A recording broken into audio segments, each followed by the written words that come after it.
શ્રી ગણેશાય નમઃ. જય શ્રી કૃષ્ણ, જય માતાજી. સ્વાગત છે તમારું અમારી યુટ્યુબ ચેનલમાં. મિત્રો, આજના આ વિડીયોમાં આપણે જોઈશું કારતક માસના વદ પક્ષની એકાદશી, ઉત્પત્તિ એકાદશી એટલે કે ઉત્પન્ના એકાદશી વિશે, તથા આ વ્રત ક્યારે કરવાનું છે, 25 નવેમ્બર કે 26 નવેમ્બરના દિવસે તે જોઈશું. તથા આ વ્રતના પારણા વિશે, તેનું મુહૂર્ત વિશે અને તેનું મહાત્મ્ય વિશે સમજીશું. આ એકાદશી સમગ્ર વર્ષભરમાંથી ઉત્તમ એકાદશી છે, કારણ કે આ એકાદશીના દિવસે એકાદશી માતાનો જન્મ ભગવાન શ્રી નારાયણના શરીરમાંથી થયું હતું. માટે આ એકાદશીનું વિશેષ મહત્ત્વ છે. આ એકાદશીનું સંપૂર્ણ જાણકારી આપણે આ વિડીયોમાં મેળવીશું. આપને જો આ વિડીયો પસંદ આવે તો વિડીયોને લાઈક કરજો, શેર કરજો અને આપ જો અમારી ચેનલ ઉપર નવા હોવ તો અમારી ચેનલને સબસ્ક્રાઈબ જરૂરથી કરજો, જેથી કરીને નવા વિડીયોની માહિતી આપ સુધી તુરંત જ પહોંચી શકે. ધન્યવાદ. શુક્લ એટલે કે શુદ્ધ અને કૃષ્ણ એટલે કે વદ. વર્ષમાં આમ 2 પ્રકારની એકાદશીઓ આવતી હોય છે. એકંદરે 12 માસની 24 એકાદશીઓ અને અધિક માસની 2 મળીને કુલ 26 એકાદશીઓ આવે છે. એકાદશીના દિવસે આખો દિવસ ઉપવાસ કરવામાં આવે છે. તે દિવસે ફરાળ લઈ શકાય છે.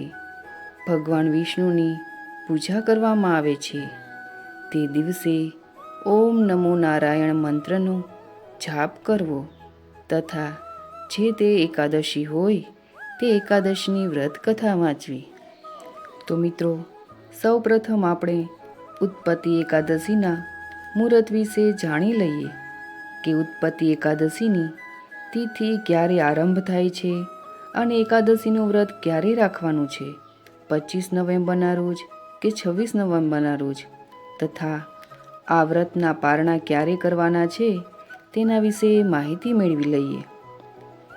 કારતક વદ 11 ઉત્પત્તિ એકાદશીની તિથિ પ્રારંભ થાય છે 25 ને 26 નવેમ્બર 2024ના રોજ રાત્રે 1 વાગ્યાની આસપાસ, તથા આ તિથિ પૂર્ણ થાય છે 26 અને 27 નવેમ્બર 2024ના રોજ સવારે 3 અને 47 આસપાસ. ઉદયા તિથિ પ્રમાણે ઉત્પત્તિ એકાદશીનું વ્રત 26 નવેમ્બર મંગળવારના રોજ રાખવાનું રહેશે. આ દિવસે ભગવાન નારાયણની સાથે મા લક્ષ્મી દેવીનું પૂજન કરવું જોઈએ તથા તેનું પૂજન કરીને વ્રત રાખીને આ વ્રતનું પાલન કરવું જોઈએ. ઉત્પત્તિ એકાદશી વ્રતના પારણા 27 નવેમ્બર 2024ના રોજ બપોરે લગભગ 1 થી 3ની વચ્ચેની આસપાસ કરી લેવા જોઈએ. સમગ્ર વર્ષ દરમિયાન આવતા વ્રત અને તિથિઓમાં એકાદશીના વ્રતની આગવી જ મહત્વ હોય છે, કારણ કે તે શ્રીહરિની પરમ કૃપાને પ્રાપ્ત કરવાનો અવસર મનાય છે. આમ તો સમગ્ર વર્ષ દરમિયાન કુલ 24 એકાદશીઓ આવે છે, તેમજ અધિક માસના સંજોગોમાં એકાદશીની સંખ્યા 26 થઈ જાય છે. જો કે આ તમામ એકાદશીઓ મધ્યે ઉત્પત્તિ એકાદશીની આગવી જ મહત્તા છે. ગુજરાતી પંચાંગ અનુસાર જોઈએ તો કારતક માસના વદ પક્ષની એકાદશી એ ઉત્પત્તિ એકાદશી તરીકે પ્રસિદ્ધ છે. શાસ્ત્રોમાં આ એકાદશીનું ઉત્પન્ના એકાદશી તેમજ કન્યા એકાદશી તરીકે પણ વર્ણન જોવા મળે છે.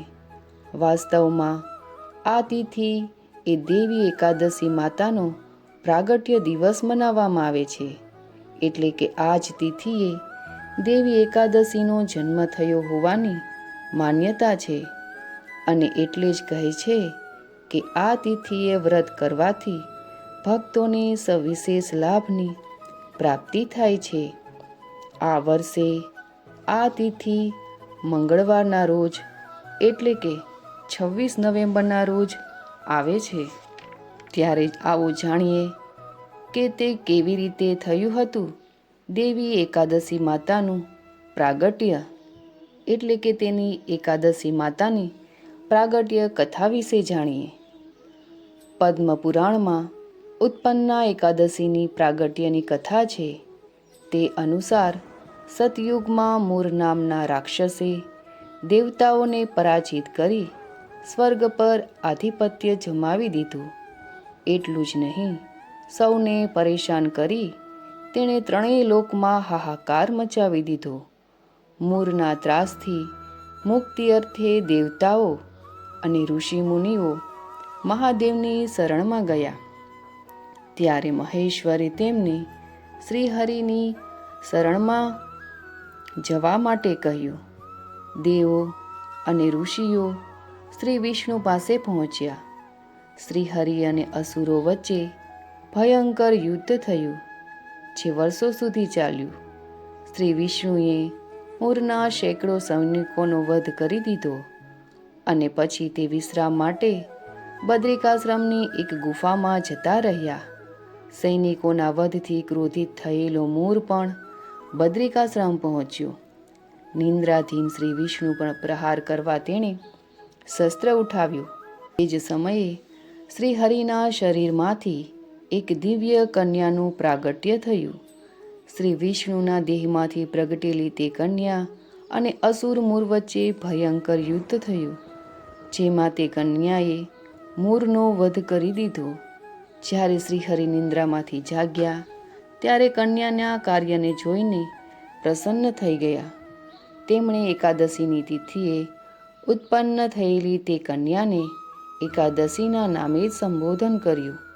સાથે જ તેને તમામ તીર્થોમાં સૌથી મોખરે રહેવાનું વરદાન પણ આપ્યું અને કહ્યું કે આજથી દરેક એકાદશીએ મારી સાથે તારી પણ પૂજા થશે. જે ભક્ત એકાદશીનું વ્રત રાખશે તે સમગ્ર પાપોથી મુક્ત થઈ જશે. આમ કારતક માસની કૃષ્ણ પક્ષની તિથિએ કન્યારૂપ એકાદશીનું દેવી અગિયારસનું પ્રાગટ્ય થયું, જેના નામ પરથી જ આ એકાદશી એ કન્યા એકાદશી, ઉત્પત્તિ એકાદશી તથા ઉત્પન્ના એકાદશી જેવા વિવિધ નામોથી પ્રસિદ્ધ થઈ. મિત્રો, જો કોઈ ભક્ત એકાદશીનું વ્રત કરવા માંગે છે તો તેઓએ દસમીના સાંજથી જ વ્રતનું પાલન કરવું જોઈએ. વ્રતનું પાલન એટલે કે ઉપવાસ નથી કરવાનો, પણ મનથી ભગવાનનું સ્મરણ કરતા રહેવાનું છે. તામસી ભોજનનો ત્યાગ કરવાનો છે. સંપૂર્ણ બ્રહ્મચર્યનું પાલન કરવાનું છે. આ રીતે વ્રતનું પાલન કરવાનું. કોઈનીએ પણ નિંદા કુથલી ન કરવી જોઈએ. ઉપવાસ દસમીની કે બારસમાં કરવાનો હોતો નથી. ઉપવાસ માત્ર એકાદશીનો જ કરવાનો હોય છે. ત્યારબાદ આપણે જ્યારે બારસની તિથિમાં ભોજન ગ્રહણ કરીએ છીએ ત્યારે પારણા થઈ ગયા કહેવાય અને ત્યારે પણ ભોજન સાત્વિક જ કરવું જોઈએ. ઉત્પત્તિ એકાદશીના દિવસે સવારે વહેલા ઉઠીને સ્નાનાદિ કાર્યથી પરવારી જઈને સ્વચ્છ કપડાં પહેરી ભગવાન શ્રી હરિનું પૂજન કરાય છે. તથા એકાદશીના દિવસે પ્રાતઃકાળે ઉઠી નદી, સરોવર કે કૂવે જઈ સ્નાન કરવું. સ્નાન કરતાં પહેલાં શરીર પર માટી ચોળવી જોઈએ. માટી ચોળતા આ મંત્રોચ્ચાર કરવો જોઈએ.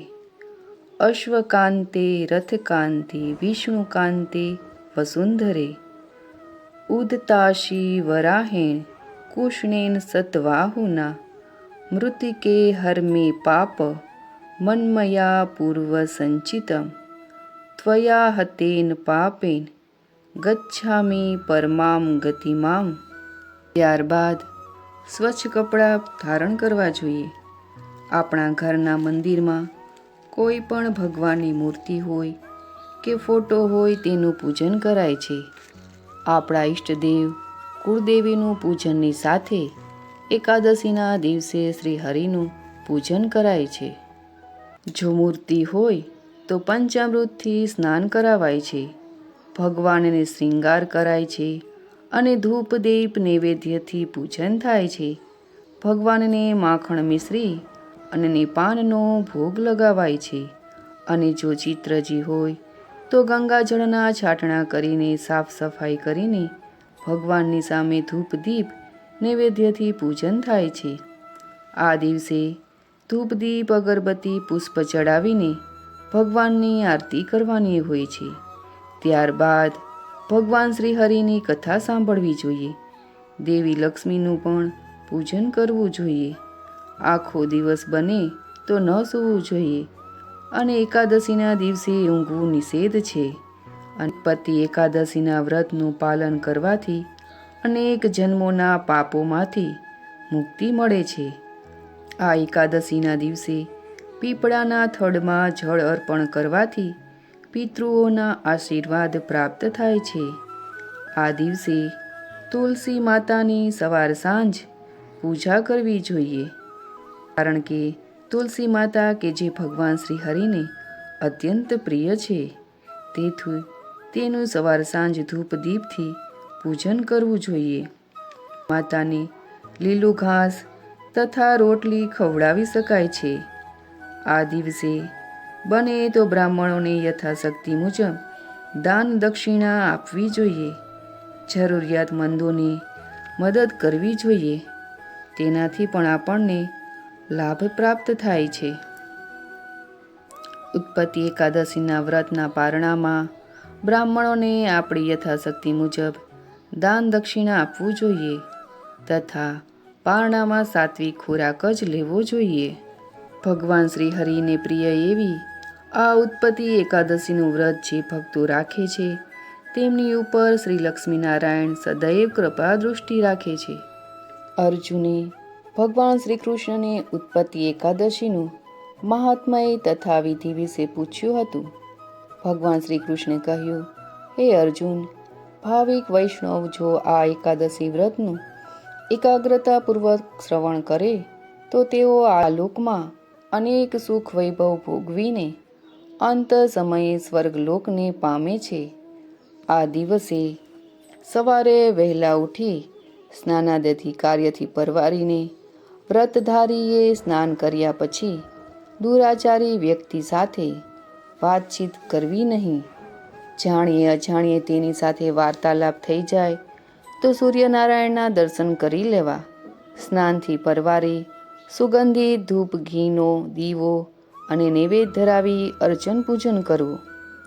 આ દિવસે નિંદ્રા અને સમાગમનો રાત્રિ દરમિયાન ત્યાગ કરવો. ભજન કીર્તન અને સત્સંગ વગેરે શુભ કાર્યોમાં રાત પસાર કરવી.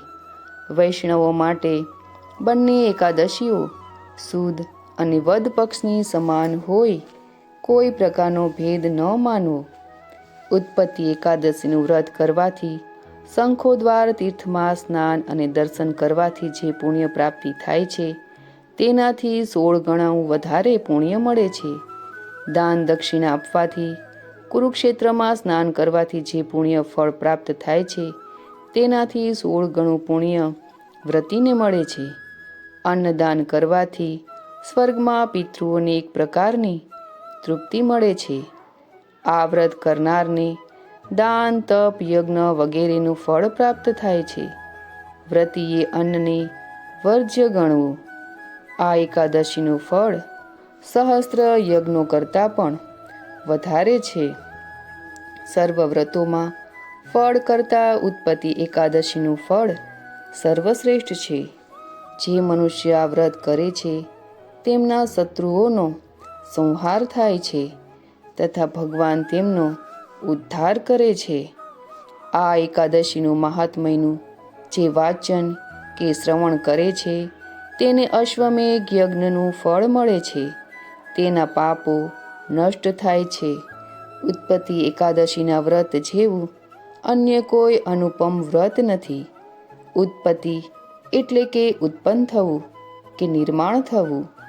કહેવાનું તાત્પર્ય એ છે કે આજે વિષ્ણુ ભગવાને દાનવોનો નાશ કરવા અને દેવો તથા ભાવિક ભક્તોનું ભલું કરવા એક સ્ત્રી શક્તિની ઉત્પત્તિ કરી અને તેનું એકાદશી નામકરણ રાખ્યું હતું. આ દિવ્ય શક્તિએ સૌનું રક્ષણ કર્યું હતું. ઉત્પત્તિ એકાદશીના દિવસે ભગવાન વિષ્ણુ અને માતા લક્ષ્મીનું વિધિવત પૂજન કરવું. આ દિવસે ભગવાન વિષ્ણુને ગલગોટાની માળા અથવા કોઈ પણ પીળું ફૂલ અર્પણ કરો. સાથે ચણાના લોટમાંથી બનાવેલી અથવા તો પીળા રંગની મીઠાઈનો ભોગ ધરાવો. પીળા ફળ, અન્ન અને વસ્ત્રનું જરૂરિયાતમંદ વ્યક્તિને દાન કરો અને ભગવાન વિષ્ણુનું પૂજન કરવાની સાથે દક્ષિણાવર્તી શંખની પૂજા જરૂર કરો અને શંખમાં જળ ભરીને આખા ઘરમાં છાંટો. એકાદશીના દિવસે સવારે ભગવાન વિષ્ણુનું પૂજન કર્યા પછી પીપળાના વૃક્ષનું પૂજન કરો અને તેને કાચું દૂધ ચડાવો. આ દિવસે સાંજે ઘીનો દીવો પ્રગટાવવો જોઈએ.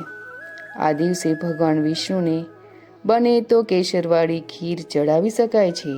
તેમાં તુલસી પત્ર જરૂર મૂકવું. પછી આ ખીરનો પ્રસાદ બાળકોને વહેંચી દેવો.